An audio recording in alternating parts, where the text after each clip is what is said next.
মিশোর থেকে যে money plant স্ট্রিংগুলো কিনেছিলাম, আজ ভাবলাম সেগুলো ডেকোরেট করার একটা উপায় বার করি। তার আগে আমার চ্যানেলটি সাবস্ক্রাইব কিন্তু অবশ্যই করো, আর আমার ভিডিও পেতে নোটিফিকেশনের বেলটা অবশ্যই অন করে দেবে।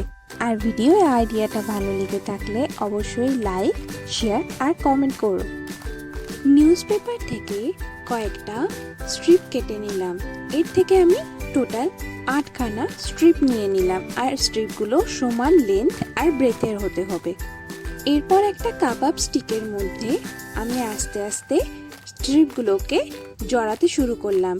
জড়ানো শুরু করতে করতে যখন এগুলো আস্তে আস্তে নিজের মধ্যে বেঁকে যাবে, তখন আবার এগুলোকে সোজা করে নিতে হবে আর এগুলোকে রোল করতে থাকতে হবে।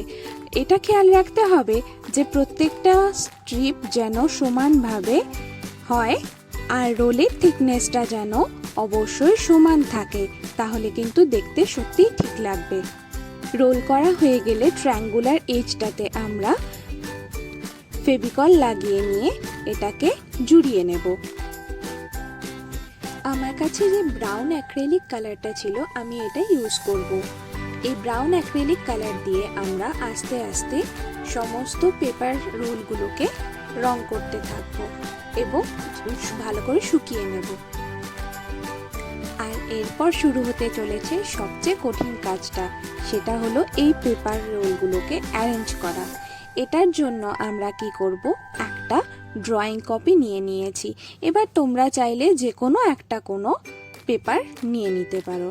এই পেপারের মধ্যে আমি 6 ইঞ্চের একটা টোটাল বড় বর্গাকার বা স্কোয়ার বানিয়ে নিয়েছি। এই স্কোয়ারটাতে পার 2 ইঞ্চ ছেড়ে ছেড়ে আমরা একটা করে ডট দিয়ে নেব এবং সেগুলোকে জয়েন করে নেব।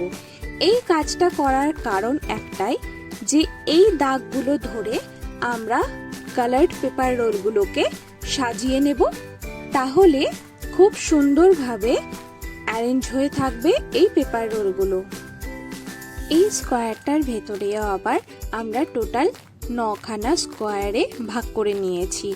এই 9খানা স্কোয়ারের ওপর দিয়ে আমরা আস্তে আস্তে পেপার রোলগুলোকে বসাতে থাকবো, তাহলে এগুলো কিন্তু খুব সুন্দরভাবে একটা ফেন্সিংয়ের আকারে জুড়ে যাবে। এরপর প্রত্যেকটা জয়েন্টে আমরা তুলির সাহায্যে ফেভিকল লাগিয়ে নেব, কারণ এই ফেভিকলগুলোর ওপরেই আমরা অন্য আরও 4টে পেপার রোলকে প্লেস করতে চলেছি।